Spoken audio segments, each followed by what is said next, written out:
Hello बच्चों, how are you all? I hope you all are doing well. Today we'll be studying chapter 4, which is characteristics of living things. Let's dive into it.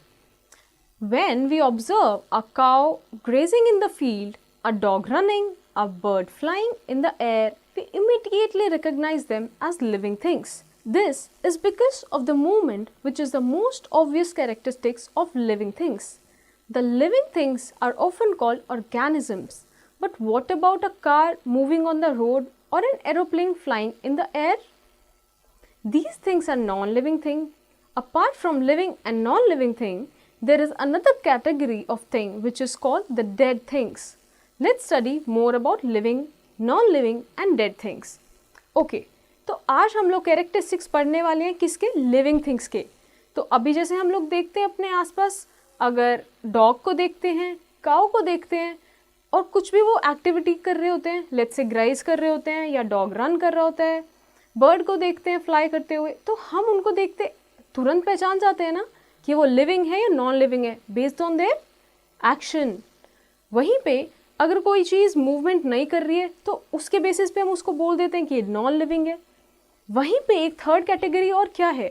Dead things की. तो आज हम उन्हीं सब चीज़ों के बारे में पढ़ेंगे. Now let's dive into the next topic which is classification of things. So first is living things. Living things, living beings or organisms include all kinds of plants and animals, whether they are large, small or microscopic. All living things have a certain lifespan.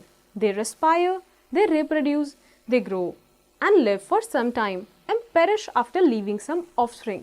For example, plants, animals, etc. Okay, तो living things जिसको हम organisms भी बोल सकते हैं, तो ये बहुत तरीके के होते हैं. फॉर एग्जाम्पल प्लांट्स को इसमें इंक्लूड करेंगे, एनिमल्स को इसमें इंक्लूड करेंगे. ऑल्सो बहुत एक माइक्रोस्कोपिक चीज़ें भी होती हैं लाइक बैक्टीरिया और वायरसेस जो हमें दिखते नहीं है नेकेड आई से, तो वो भी लिविंग थिंग्स में आते हैं. ठीक है. अब लिविंग थिंग्स की कुछ कैरेक्टरिस्टिक्स हैं लाइक लाइफ स्पैन. उनका एक लाइफ स्पैन होगा कि वो कब जिएंगे और कब तक मर जाते हैं. ठीक है. तो वो कुछ टाइम मतलब इस उन्होंने जिया, वहीं पे वो रेस्पायर करते हैं. रेस्पायर मतलब वो रेस्पिरेशन लेते हैं, सांस लेते हैं और एक्सेल करते हैं. Then the third property is they reproduce. वो ऑफस्प्रिंग्स देते हैं. The fourth is they grow. अब वो साइज में भी ग्रो करते हैं, हाइट में ग्रो करते हैं. तो ये सारी चीज़ें कुछ प्रॉपर्टीज़ हैं जिस बेसिस पे हम कोई भी चीज़ को, लेट्स से प्लांट्स और एनिमल्स को हम क्या बोलेंगे? Living things. Now let's move to the next point which is non living things. Non-living things do not have a life cycle. These things never have a parent, they never grow in size and they never reproduce their own kind. Now, living things are of two types, natural or man-made. Natural non-living things are stones, mountains, stars, moon, etc.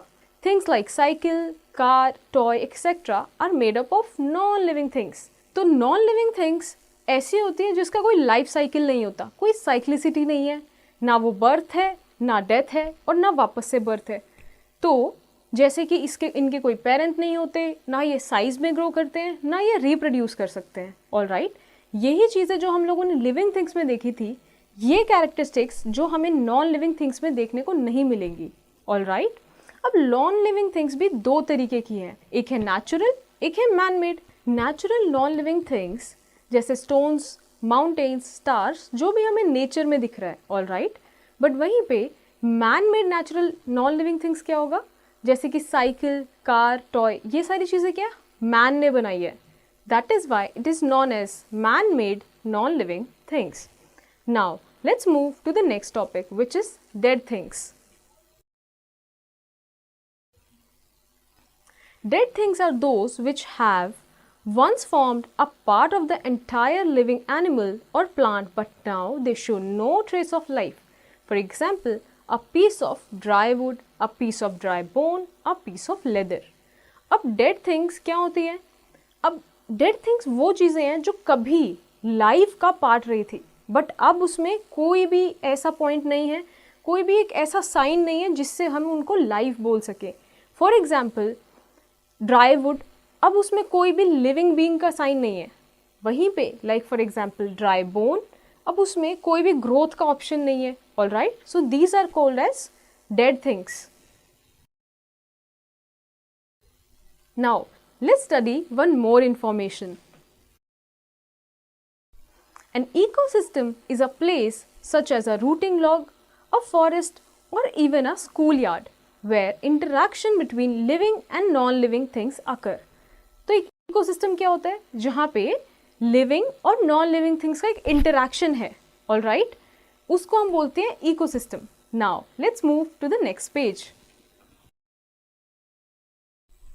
Now, we'll study about characteristics of living things.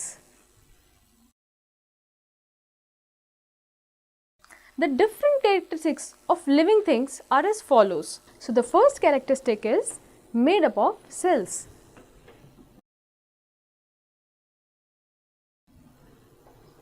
As the basic structural unit of all the building blocks is bricks. That is, buildings are made up with special arrangement of bricks. In the same way, bodies of all living beings are made up of definite structural organization called cells. Hence, a cell is the basic structural and functional unit of life. The cells are very small in size. In fact, you can fit 1,000,000 of cells in the full stop at the end of this sentence. Hence, most of the cells can be viewed only under a microscope. However, some cells such as yolk of egg are large enough to be seen with naked eyes.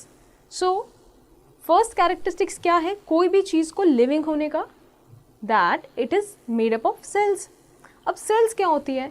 जैसे कि एक wall में brick जो है वो सबसे छोटा चीज़ है जिससे एक wall बनती है, वैसे ही कोई भी living thing में सबसे छोटी चीज़ जिससे वो बनी होती है उसको हम क्या बोलेंगे? सेल. तो सेल एक स्ट्रक्चरल और फंक्शनल यूनिट होता है उस होल ऑर्गेनिज्म या होल लिविंग थिंग का. ऑल राइट, बट वो इतना छोटा होता है, एक सेल इतना छोटा होता है कि जो हम फुल स्टॉप देख रहे हैं उसमें मिलियंस ऑफ सेल्स हम ला के रख सकते हैं. कुछ सेल्स ऐसे होते हैं, मोस्टली इनफैक्ट ऐसे होते हैं जिनको हम नेकेड आई से नहीं देख सकते, हमें माइक्रोस्कोप्स की ज़रूरत होती है. However there are some cells, for example yolk of an egg. अब जो एग होता है उसमें आप यॉक देखते हैं, दैट इज़ अ सेल. वो इतना बड़ा है जो हम उसको नेकेड आई से देख पा रहे हैं, तो साइज में भी बहुत वैरी होता है. All right, now let's read about a very famous scientist Robert Hooke. Robert Hooke was the first scientist who discovered cells in 1665. He examined very thin slices of cork under a coarse compound microscope. He observed a number of tiny pores and named them cells. Hooke's description of these cells were published in this book, Micrographia. Robert Hooke was the scientist who discovered cell. Okay? तो जो भी हमने cells पढ़े, उन्होंने वो चीज़ microscope के अंदर देखी थी. उन्होंने बहुत ही thin slices of cork microscope के अंदर देखा था और उन्होंने उन चीज़ों को बोला गया था टाइनी पोर्स. टाइनी पोर्स उनको दिखे थे और उन्होंने उनका नाम क्या दिया था? Cells. An organism made of only one cell is called unicellular organism, and if it is made up of many cells it is called multicellular organism. तो यहाँ पे दो चीज़ें हैं. कोई भी अगर कोई भी अगर लिविंग थिंग केवल एक ही सेल से बनी है तो उसको क्या बोलेंगे? Unicellular. As the name suggest, uni मतलब one and cellular means made up of cell. Where as कोई भी ऑर्गेनिज्म जो एक से ज़्यादा सेल से बना है उसको हम क्या बोलेंगे? Multi cellular organism. मल्टी मतलब ज़्यादा और cellular means cell. Okay. Bacteria, amoeba, euglena and viruses are some unicellular organisms. So the photo you are seeing on your book like of bacteria, amoeba, euglena, these are all the example of unicellular organism. ये केवल एक ही cell है. Okay? Now on the other hand, human being, whale, banyan tree, etc. are examples of multicellular organisms. तो जो आप photo अपनी book में देख रहे हैं of human being, whale and banyan tree, these are multicellular organisms. तो ये सारी चीज़ें एक सेल से ज़्यादा सेल से बनी हुई है, ऑल राइट. तो अब इनको क्या बोलेंगे? multicellular organisms. Now, a group of similar cells that perform a particular function forms a tissue, while a group of tissue performing a particular function in the body forms an organ, and a group of organs interacting with one another to perform a particular life processes forms an organ system. Okay, it's a very interesting thing. अब देखो, सबसे छोटे building blocks क्या थे? Cells, all right. अब बहुत सारे sales मिलके जो सेम हैं वो क्या बनाते हैं? टिश्यू बनाते हैं. अब जब बहुत सारे टिश्यू बन जाएंगे, एक तरीके से काम करेंगे, एक तरीके का उनका स्ट्रक्चर है, तो फिर वो क्या फॉर्म करते हैं? ऑर्गन. अब ऑर्गन काफ़ी सारे ऑर्गन मिलके क्या बोलते हैं? Organ system. Okay, now let's pull your sleeves. Take a toothpick and wash it. Rinse your mouth. Gently scrap the inner lining of your cheek with the toothpick. Put a drop of iodine solution on a slide and transfer the scrapping onto the slide. Put a cover slip over it, making sure no air bubbles are trapped under the cover slip, and observe it under the microscope. You will observe some irregularly shaped compartments. These are cells. तो एक बहुत छोटा सा experiment है जो आपको करना है. अपना माउथ रिंस करना है और एक टूथपिक से जो इनर लाइनिंग होती है चीक की उसको स्क्रैप करना है बहुत जेंटली, और एक स्लाइड पे उसको निकाल देना है. ऑलराइट. अब आपको डालना है कुछ ड्रॉप आयोडीन सोल्यूशन के और उसके ऊपर से कवर स्लिप रख देनी है. मेक श्योर आप कवर स्लिप इस तरीके से रखो कि एयर बबल्स नीचे ट्रैप नहीं हो. Now you have to see this under the microscope. What will you observe are the cells जो वो एक इलरेगुलर शेप में दिखेंगे.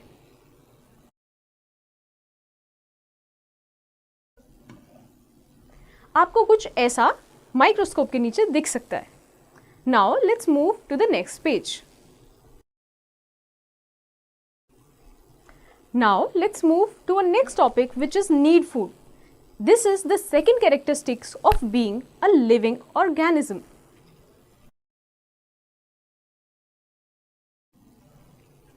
All the living things need food to stay alive, to grow and to protect against diseases. Green plants manufacture their own food in leaves by photosynthesis, so they are called autotrophs. Animals cannot manufacture their own food, so they are called heterotrophs. They depend on plants and other animals for food. The process by which organisms obtain and use the food they need is known as nutrition. Okay, तो यहाँ पे दो तीन चीज़ें important है याद रखने के लिए. वो ये है कि अब सेकेंड कैरेक्टरिस्टिक्स है नीड फूड. कोई भी लिविंग थिंग्स को रेस्पायर करने के लिए, ग्रो करने के लिए फूड की बहुत नीड होती है. All right. तो all living things need food for protection, to grow and to stay alive. Okay, और वो प्लांट्स जो होते हैं वो मैन्युफैक्चर करते हैं फूड अपने लीव्स में. किस चीज़ के थ्रू? फोटोसिंथेसिस के थ्रू. ये एक प्रोसेस है जिससे सन रेज की प्रेजेंस में जो ग्रीन प्लांट्स होते हैं वो फूड क्रिएट करते हैं. अब जो अपना फूड खुद क्रिएट कर सकते हैं उनको क्या हम बोलते हैं? ऑटोट्रॉप्स. वहीं पे जो अपना फूड खुद क्रिएट नहीं कर सकते, for example animals, in fact human beings, हम अपना फूड खुद क्रिएट नहीं करते. राइट. हम प्लांट को एक सोर्स की तरह यूज करते हैं, तो उनको क्या हम बोलते हैं? Heterotrophs. All right. They depend on plant and other animal for food. Heterotrophs depend कर रहे होते हैं. यहीं पे जो एक ये प्रोसेस है ऑर्गेनिज्म का फूड बनाने का, ऑल राइट, फूड बनाने का, उसको हम क्या बोलते हैं? न्यूट्रिशन. क्या बोलते हैं? Nutrition. Now the third property is grow and develop.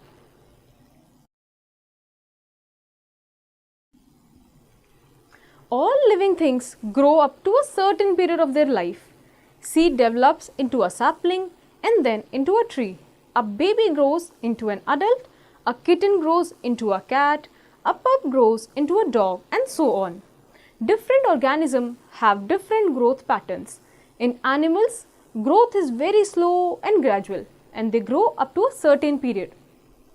After reaching maturity, the growth stops. For example, a butterfly lays eggs, the egg grows into a caterpillar, the caterpillar forms a pupa around itself, inside which it undergoes metamorphosis and transforms into a butterfly. This whole process is called life cycle of butterfly. On the other hand, the growth in plant is faster. They continue to grow as long as they live. A plant, Australian eucalyptus, grows more than 30 meters during its lifetime. Okay, तो third characteristics living thing होने की क्या है? Grow and develop.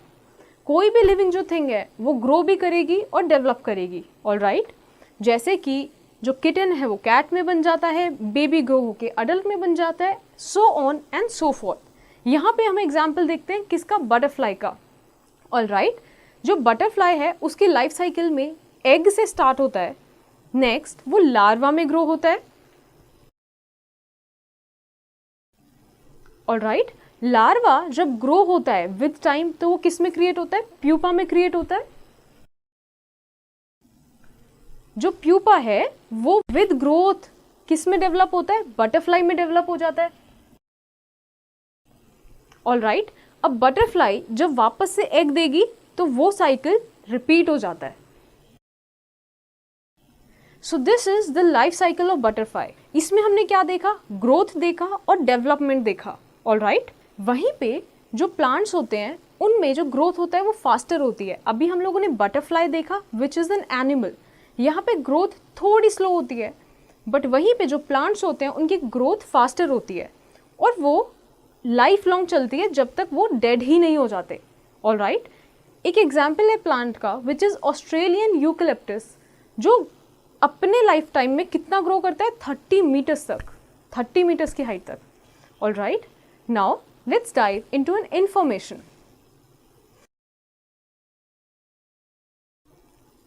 Hair on the skin or nails on your fingers are non-living. Though they seem to grow, only the roots of hair or of the nails are living. Very interesting information. जो हमारे skin पे hair होते हैं, alright, या जो nails होते हैं वो हमें ग्रो तो करते हुए दिख रहे हैं, राइट? तो हम क्या सोचते हैं? वो लिविंग है. But no, we are wrong. Those are non living things. Alright, Y?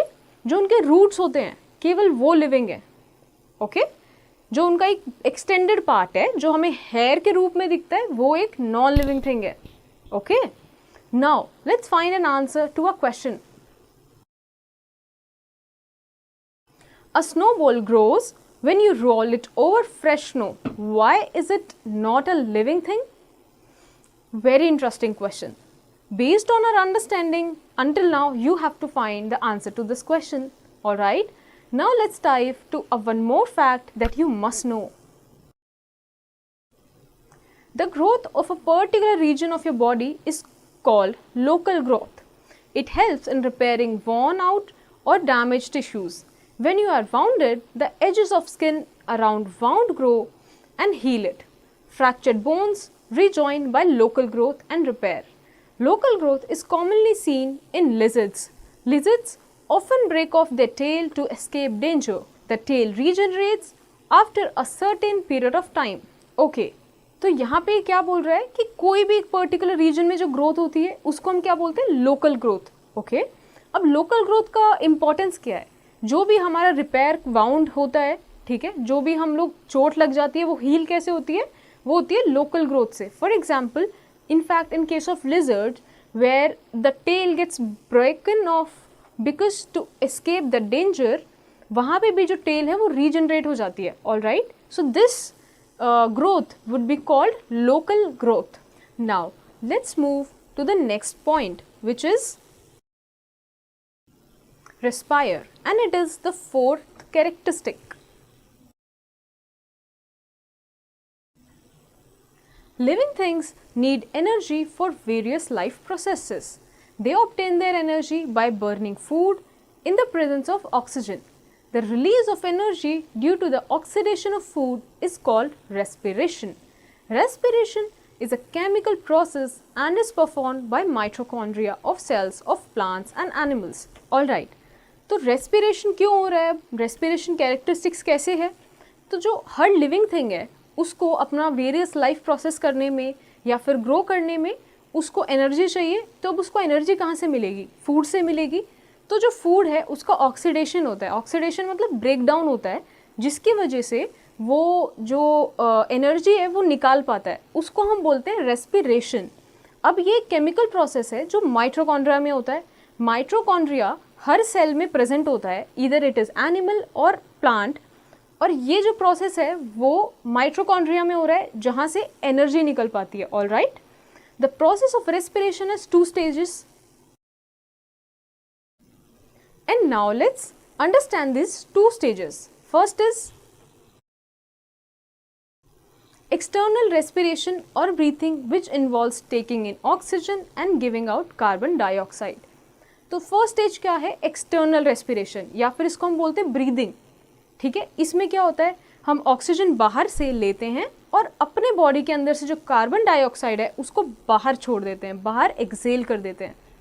All right, next point is internal or cellular respiration, which involves oxidation of food in each cell using oxygen taken in. अब first step में जो हमने oxygen अपने अंदर ली बाहर से, उसको use करके हम ऑक्सीडेशन करते हैं फूड का। क्या करते हैं? Oxidation, which is break down of food. अब ये हर सेल में होता है। Alright, next move to the next page. Energy is the most important product of respiration. It is used by organisms for various activities. Internal respiration is common to all living organisms. However, different animals may have different mechanism of external respiration, which involves the exchange of gases with the environment. अब देखो, energy हमें चाहिए किसके लिए? खाने से चाहिए हमें एनर्जी, अपने वेरियस लाइफ प्रोसेसेस को करने के लिए चाहिए एनर्जी। ऑल राइट, तो जो इंटरनल रेस्पिरेशन होता है वो हर लिविंग बीइंग में सेम ही होता है। अब कैसे सेम होता है कि वो हर सेल में माइटोकॉन्ड्रिया में ही ब्रेक डाउन होगा फूड का। अब जो फिशेस हैं या फिर अर्थ फॉर्म है या फिर ह्यूमन बीइंग है, उनका फूड सोर्स अलग अलग हो सकता है, बट जो फूड का ब्रेकेज है एनर्जी निकालने के लिए वो माइटोकॉन्ड्रिया में हर केस में होगा, हर लिविंग ऑर्गेनिज्म में होगा। तो इसीलिए इंटरनल रेस्पिरेशन कॉमन है हर लिविंग ऑर्गेनिजम्स में। हाउएवर, जो एक्सटर्नल रेस्पिरेशन है, जैसे ह्यूमंस के केस में हम नॉस्ट्रिल से, हमारे नोज से इनहेल करते हैं और एक्सेल करते हैं, ऑक्सीजन अंदर लेते हैं और बाहर छोड़ते हैं। ऑल राइट, वहीं पे एक्सटर्नल रेस्पिरेशन डिफर कर सकता है। फॉर एग्जाम्पल, जो फिशेस होती हैं, सिंस वो वाटर के नीचे रहती हैं, तो उनका एक्सचेंज ऑफ गैसेस डिफरेंट तरीके से होता है, नोज उनमें इन्वॉल्व नहीं होता, डिफरेंट तरीके से हो सकता है। वहीं पे जो अर्थवॉर्म होते हैं उनका एक्सटर्नल रेस्पिरेशन के लिए दूसरा मैकेनिज्म है, so it is talking about that. Now for example, earthworms breathe through their skin, fish and other aquatic animals breathe through their gills. The gills absorb oxygen from the air dissolved in water. Frogs breathe through lungs and their moist skin. Okay, ये चीज़ हम लोगों ने अभी बात की। तो जो अलग अलग एनिमल्स हैं, जो उनका एक्सटर्नल रेस्पिरेशन है वो डिफर कर सकता है। ऑलराइट, जैसे कि फिश के केस में गिल्स के थ्रू होता है, अर्थवर्म के केस में उसके स्किन के थ्रू होता है, फ्रॉग के केस में लंग्स के थ्रू होता है और उसके स्किन के थ्रू होता है। All right, now let's find an answer to a question.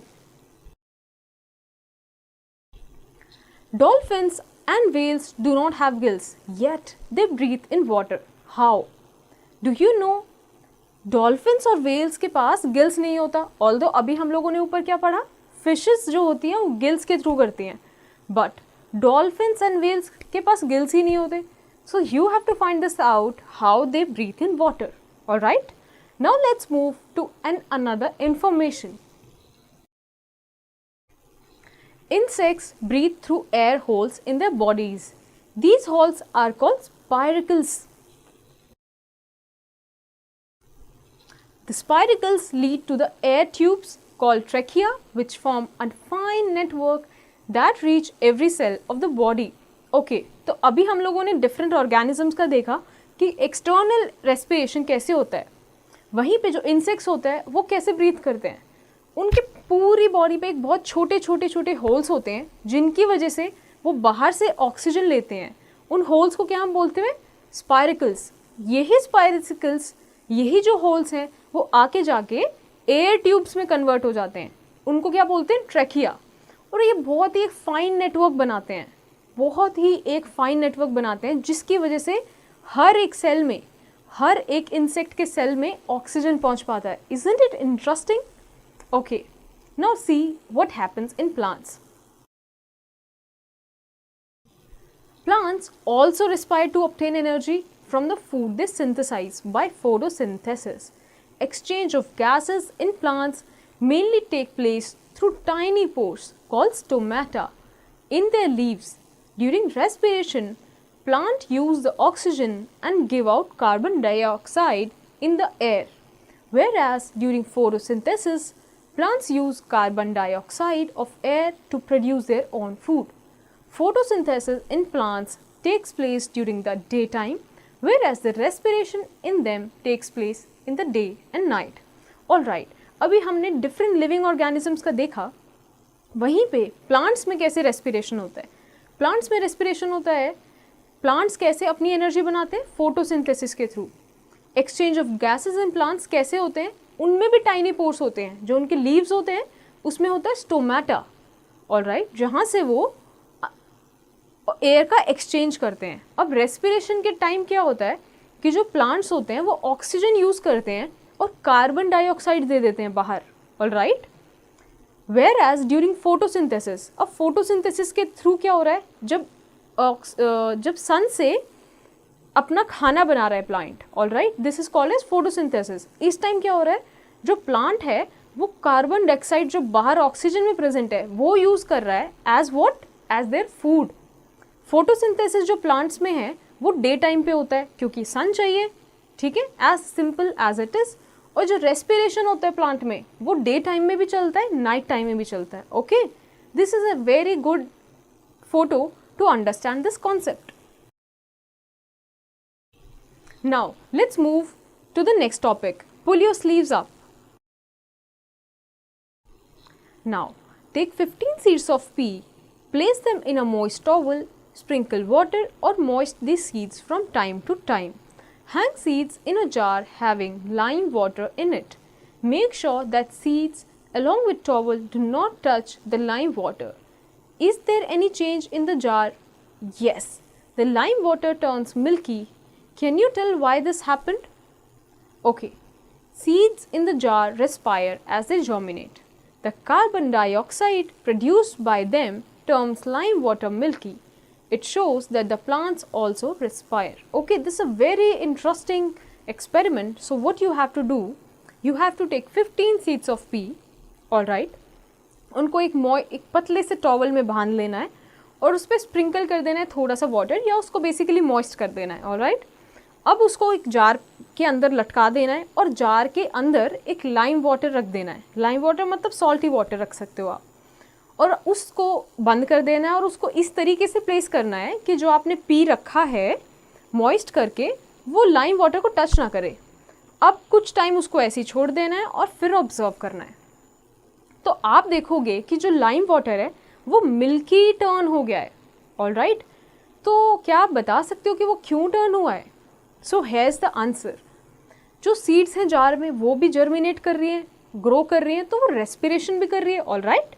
Respiration मतलब वो अपना फूड बना रही है, ऑलराइट, ग्रो करने के लिए। तो जो कार्बन डाइऑक्साइड है वो प्रोड्यूस कर रही है इस टाइम में, जिसकी वजह से वो जो लाइम वाटर है वो मिल्की टर्न हो जाता है। So this is a very clear indication that the growing seeds are germinating, the growing seed are respiring. Okay, now let's up for a review. So you have to do one small exercise, mark in appropriate column. For example, इसमें आपको क्या करना है कि things दे रखी है like mango tree, wallet and bucket. इसमें आपको मार्क करना है कि इसमें से कौन सी चीज़ लिविंग है, नॉन लिविंग है या फिर डेड है। Now let's move to the next page. So this is a part B of the same exercise, and you have to answer these questions based on our understanding of the chapter till now. Now let's move to the next point, which is the fifth characteristics of being a living thing, which is respond to stimuli.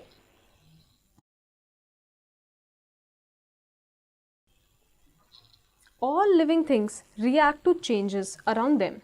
They react to touch, light, heat, cold and sound. कोई भी जो living thing है वो react करेगी अपने environment से, alright. कोई एक रिएक्शन आता है based on what? Based on touch, light, heat, cold and sound. Any change in an organism's environment that causes it to react is called stimulus. How an organism reacts to a stimulus and brings about a change in its behavior is called a response. For example, if a dog is feeling cold, it will move to a warmer place. Here, the stimulus is the cold and the response is the sun, warmer place. Okay, यहाँ पे दो चीज़ें हैं note करने की, which is stimulus and response.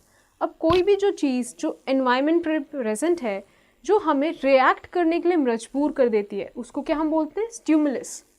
Alright. अब कोई भी चीज़ वो स्टिमुलस से होके हम जो एक बिहेवियर शो करेंगे, ऑलराइट, हमारे अंदर कोई भी जो एक चेंज होगा हमारे बिहेवियर में, उसको हम क्या बोलेंगे? रिस्पॉन्स. ऑलराइट. फॉर एग्जाम्पल, अगर एक डॉग जो ठंडी लग रही है जिसको, ऑलराइट, तो जो ठंडी है उसके लिए वो क्या है? स्टिमुलस, जिसकी वजह से वो एक वार्मर प्लेस में जाएगा. तो ये उसमें उसके बिहेवियर में एक चेंज हुआ, ऑलराइट. तो इस चेंज को हम क्या बोलेंगे? Response. Now plants to respond to their environment. The movement of plant in the direction of stimulus is known as tropism. A plant bend towards light. This movement of plant is called phototropism. Alright, phototropism. Roots grow towards the soil. This is called geotropism. The leaves of the touch-me-not plant fold when someone touches them. This movement of plant is called nestism. What is called? Nestism. Most flowers bloom during the day. However, there are some flowers that bloom only at night. Okay, now अभी हम लोगों ने animals के context में देखा, अभी हम plants के कंटेक्स्ट में देखते हैं रिस्पॉन्ड और स्टिमुलस कैसे होता है. First is phototropism. फोटोट्रोपिज्म में जो भी रिस्पॉन्स होता है वो लाइट की वजह से होता है, ऑलराइट. तो अगर लाइट एक स्टिमुलस है तो जो मूवमेंट हो रहा है प्लांट का लाइट के टूवर्ड्स, उसको हम क्या बोलेंगे? Phototropism. So the next is geotropism. Now the response is the growth of roots towards the gravity. Okay, यहाँ पे जो स्टिमुलस है वो क्या है? ग्रेविटी. उसकी वजह से ग्रो हो रही है रूट, जिसको हम क्या बोलते हैं? जियोट्रोपिज्म. इस मूवमेंट को हम बोलते हैं जियोट्रोपिज्म. अब जो लीफ होती है, एक प्लांट होता है टच मी नॉट, उसको अगर हम टच करते हैं तो वो फोल्ड हो जाती है. तो यहाँ पे जो स्टिमुलस हुआ वो क्या हुआ? टच. और जो रिस्पॉन्स आया, ऑलराइट, जो रिस्पॉन्स आया वो किसके बेसिस पे आया? टच के बेसिस पे आया. तो इस मूवमेंट को हम क्या बोलते हैं प्लांट के? नेस्टिसिज्म. Alright, so now pull your sleeves. Let's do an exercise.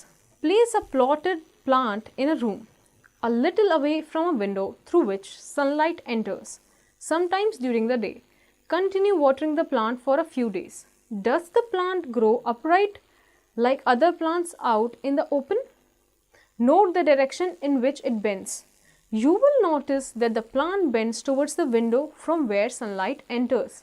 Thus, it shows that plant responds to stimulus, which is sunlight. एक छोटे से एक्सपेरिमेंट करना है.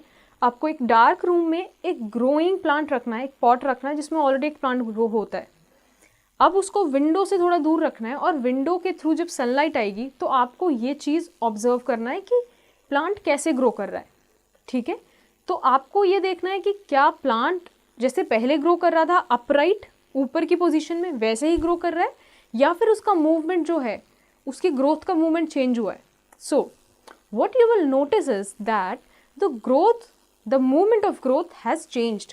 It has been changed towards the sunlight, the source of sunlight.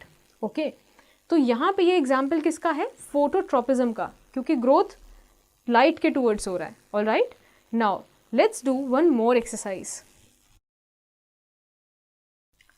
Now, which of the following actions are considered as stimulus? Write yes or no. अब नीचे बहुत सारे actions दे रखे हैं. Based on them, based on your understanding, you have to write yes or no कि वो stimulus हैं या नहीं है. Alright. Next, move to the next page. Okay. So this is a part B of the same exercise.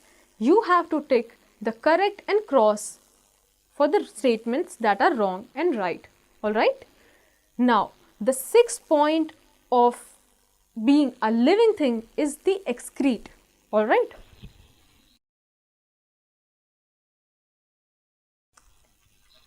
Due to various activities which a living organism perform and because of certain chemical changes takes place in the body, all living organisms produce nitrogenous or nitrogen containing waste which is toxic or poisonous and must be thrown out of the body. The removal of waste from the body is called excretion.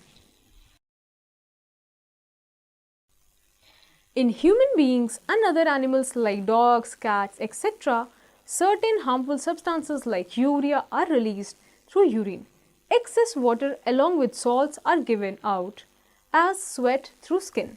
The green plants also produce carbon dioxide during respiration. Most of this is used up for the production of food during daytime by the process of photosynthesis. The remaining is thrown out of the plants through stomata. Some plants throw out their waste products in the form of gum, resin, etc. with the help of special cells or from the entire surface. Bark of a tree is also a waste products deposited outside. Alright. अब जब एक living thing grow कर रही है और various perform कर रही है फंक्शन, फॉर एग्जांपल ग्रोथ के लिए, है ना, रेस्पिरेशन के लिए, तो उसमें वेस्ट प्रोडक्ट भी एक्यूमुलेट हो जाता है जो बहुत इंपॉर्टेंट है उसको अपनी बॉडी से निकालने में. ऑलराइट. तो जो वेस्ट होता है वो नाइट्रोजनस या नाइट्रोजन कंटेनिंग वेस्ट होता है. ये टॉक्सिक होता है, पॉइजनस होता है. इसी की वजह से इसको बॉडी में नहीं रखा जा सकता. तो इसको क्या करना पड़ता है? एक्सक्रीट, मतलब बॉडी से बाहर निकालना होता है. अब इस प्रोसेस को बॉडी से बाहर निकालने को, ये नाइट्रोजन वेस्ट को हम क्या बोलते हैं? एक्सक्रीशन. ह्यूमन बींग्स में या फिर अदर एनिमल्स लाइक डॉग्स और कैट्स में जो हार्मफुल सब्सटेंस होता है जैसे कि यूरिया, वो यूरिन के थ्रू बाहर निकाला जाता है. ऑलराइट. जो एक्सेस वाटर है जिसमें सॉल्ट्स होते हैं वो किसके थ्रू निकाले जाते हैं? स्किन के थ्रू. जो हम स्वेट होता है उसके थ्रू हार्मफुल सॉल्ट्स जो होते हैं वो स्किन के थ्रू निकल जाते हैं. वहीं पे जो ग्रीन प्लांट्स होते हैं वो भी कार्बन डाइऑक्साइड निकालते हैं. किसके थ्रू? रेस्पिरेशन के थ्रू. ऑलराइट. बट मोस्टली क्या होता है, ये जो कार्बन डाइऑक्साइड होती है ये यूज़ हो जाती है किसमें? फूड प्रोडक्शन के टाइम, जो दिन में होता है, जिसको बोलते हैं फोटोसिंथेसिस. बाकी जो होता है वो प्लांट स्टोमाटा के थ्रू बाहर निकाल देता है. ऑलराइट. कुछ प्लांट्स ऐसे होते हैं जो अपना वेस्ट गम के फॉर्म में निकालते हैं, रेजिन के फॉर्म में निकालते हैं. ठीक है. वो हम जैसे कि जो एक बार्क होता है ना ट्री का, उसके बाहर जो डिपॉजिट होता है in the form of gum या रेजिन, वो भी क्या है? वेस्ट प्रोडक्ट है प्लांट का. Alright. Now let's move to a very interesting information. A fully grown tree may lose a few liters of water through its leaves on a hot, dry day. About 90% of water that enters a plant's root is lost through the transpiration. Isn't this an interesting fact? कोई भी एक जो fully grown tree होता है उसका mostly जो water होता है, मतलब काफ़ी लीटर्स में वाटर स्टोमाटा के थ्रू ही निकल जाता है. कैसे निकल जाता है? क्योंकि हॉट होता है बाहर, अगर जो ड्राई है, इसकी वजह से 90% जो वाटर होता है प्लांट का जो उसने रूट से लिया है वो ट्रांसपिरेशन के थ्रू, जो स्टोमाटा के थ्रू होता है, वहाँ से वो लूज कर देता है. Alright. Okay. Now next move to the next topic which is reproduce. So this is the 7th characteristics of being a living organism.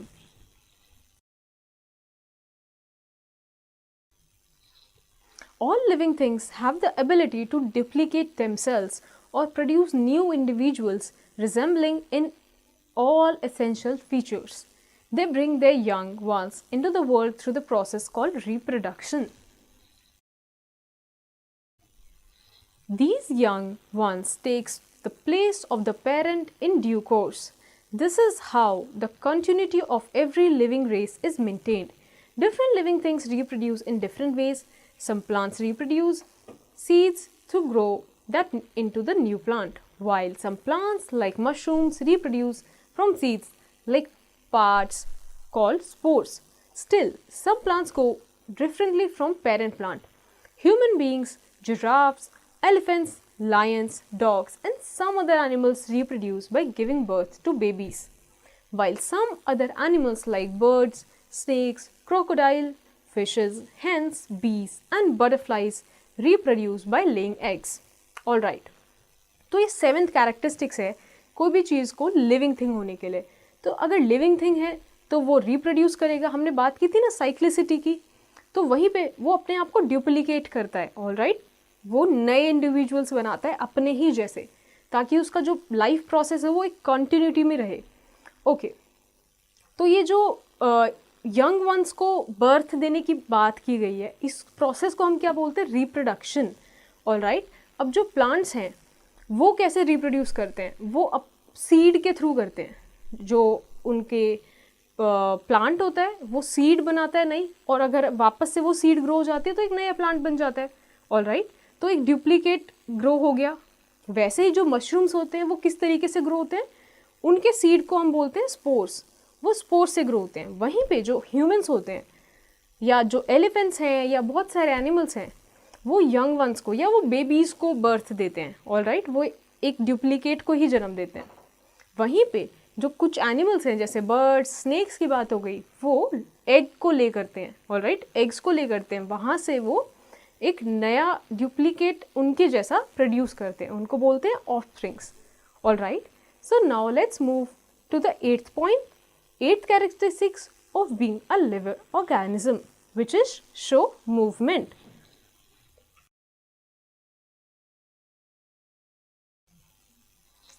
Movement is a characteristic of living organism. Most of the animals are able to move from place to place. They move in a search of food, shelter, or to escape from the enemies. This movement is called locomotion. Movement is not necessarily locomotion. Stationary plants, a resting animal, or even a fixed one such as a sponge all show some movement within their body. We may be fast asleep or absolutely motionless, yet several movements are going on in our body such as beating of the heart, breathing and circulation of blood, etc. Okay, तो एक और characteristics है 8th characteristics जो हमें बोलती है कि ये एक लिविंग प्लांट या लिविंग ऑर्गेनिज्म का कैरेक्टरिस्टिक्स है, विच इज़ मूवमेंट.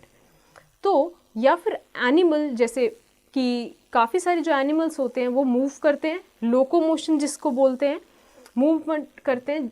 किसकी वजह से? फूड की वजह से, अपने एनिमीज से बचने की वजह से. ऑल राइट, वहीं पे जो प्लांट्स होते हैं वो लोकोमोशन नहीं करते, अपना प्लेस तो चेंज नहीं कर सकते, बट उनके अंदर ही बहुत सारा मूवमेंट हो रहा होता है. लेट्स से पानी का जो मूवमेंट है कि रूट से लीव्स तक पानी पहुँचे, इस टाइप के मूवमेंट को भी हम क्या बोलते हैं?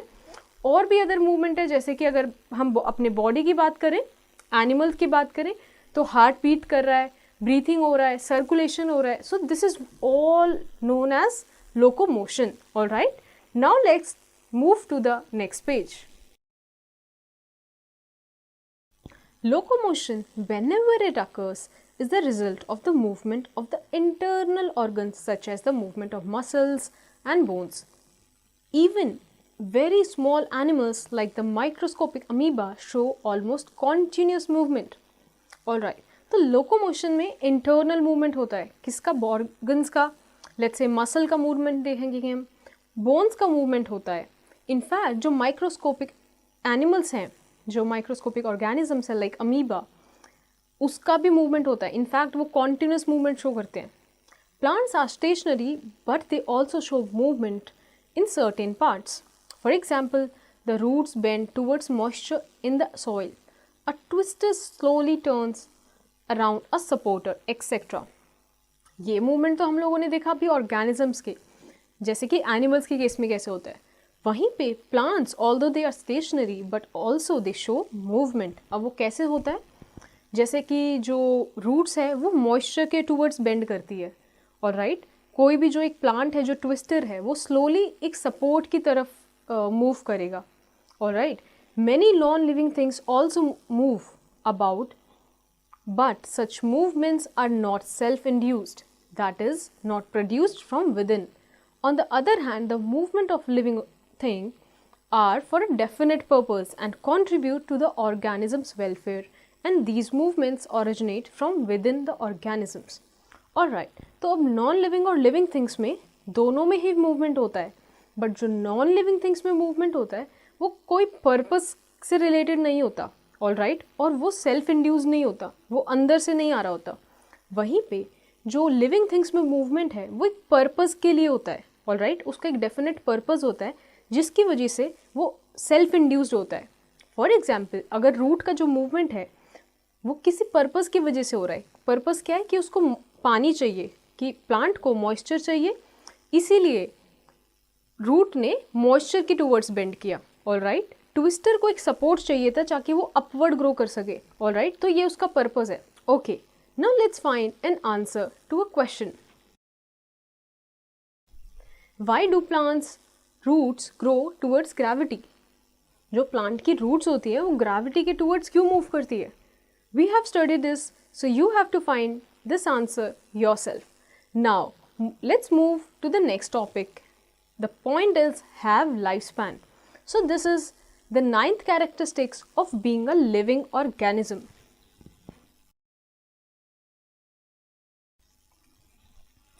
All living organisms exhibit a definite pattern of life. They take birth, grow, reproduce, and after reaching maturity they die.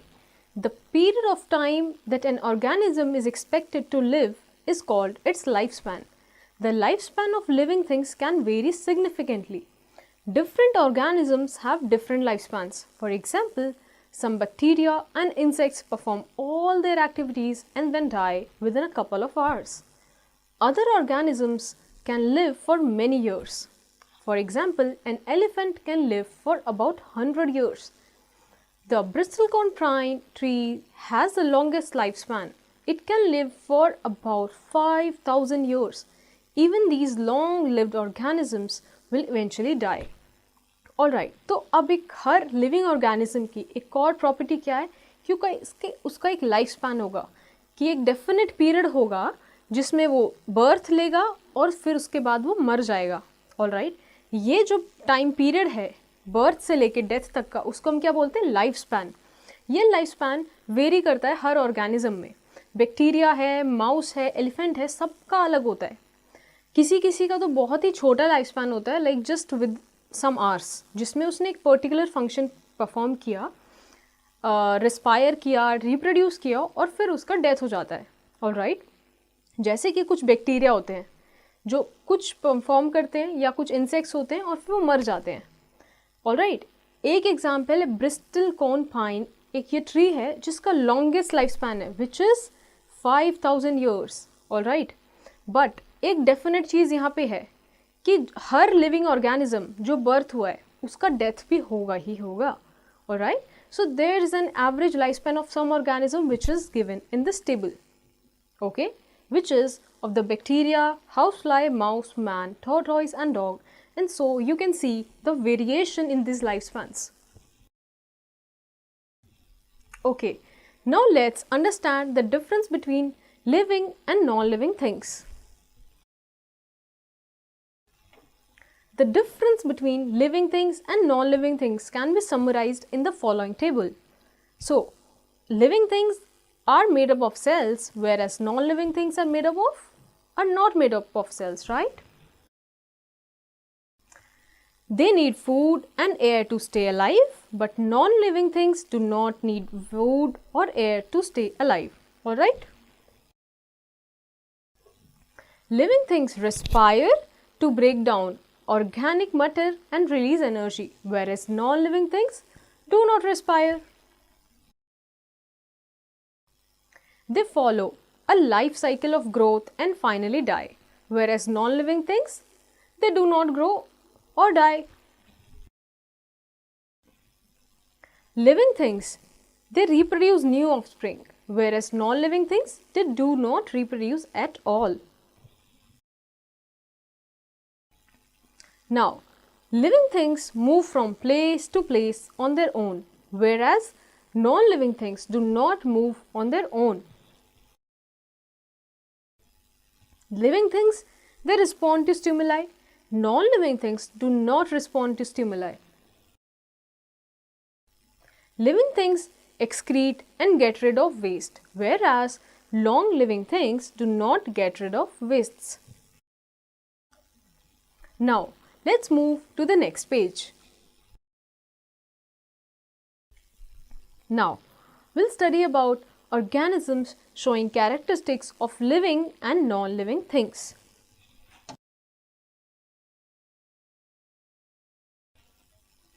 Okay, so there are some organisms which show characteristics of both living and non-living things. Isn't it interesting?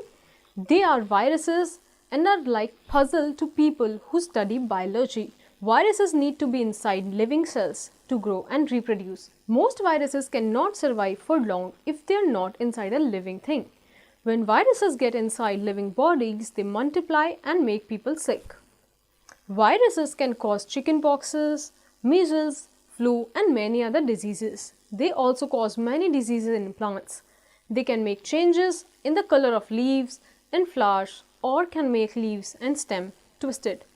Okay, तो कुछ organisms ऐसे होते हैं जो living और non-living things के दोनों की characteristics show करते हैं. उसका एक बहुत ही अच्छा example क्या है? Viruses.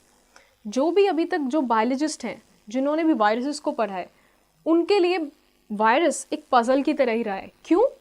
क्योंकि जब वो एक लिविंग सेल के अंदर रहते हैं तो वो लिविंग की तरह बिहेव करते हैं, whereas जो वायरसेस बाहर होते हैं मतलब लिविंग सेल्स के अंदर नहीं होते तो वो एक डेड मतलब नॉन लिविंग की तरह रिएक्ट करते हैं, नॉन लिविंग थिंग्स की तरह कैरेक्टरिस्टिक्स शोज करते हैं. ऑलराइट, सो कुछ वायरसेस होते हैं जो चिकन पॉक्स को यूज़ करते हैं, मिजल क्रॉस करते हैं, तो कई सारे डिजीजेज ये लोग लेके आते हैं. वैसे ही कुछ प्लांट्स में जो डिजीजेज होती हैं जिसकी वजह से कलर चेंज हो जाता है, लीफ का जो फ्लावर है वो चेंज हो जाता है, या आप देखोगे स्टेम जो है वो ट्विस्टेड हो जाती है. तो ये कुछ कैरेक्टरिस्टिक्स हैं जो वायरसेस हैं वो लिविंग और नॉन लिविंग की शो करता है. Now let's move to the word finder. So the first word is cell. So the cell is the structural and functional unit of life. Tissue, a group of similar cells that perform a particular function. Mitochondria, an organelle found in cell responsible for producing energy. Breathing, a process of respiration by which exchange of gases takes place through respiratory organs.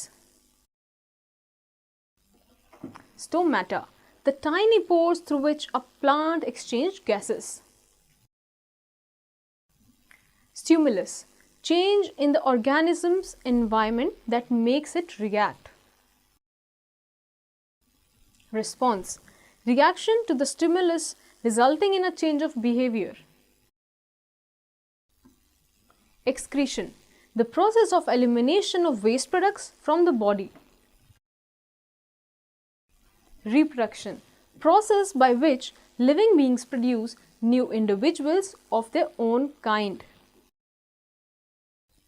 And the last one, lifespan, the period of time an organism is expected to live. Now, let's move and take a look on these following points. The things around us are classified as non-living thing, living thing, and dead things. All living organisms are made up of cells. All living organisms are capable of obtaining nutrition. And all living organisms grow, respire, respond to stimulus, excrete, reproduce, more, and have a definite lifespan. Viruses are the organisms which show characteristics of both living and non-living things.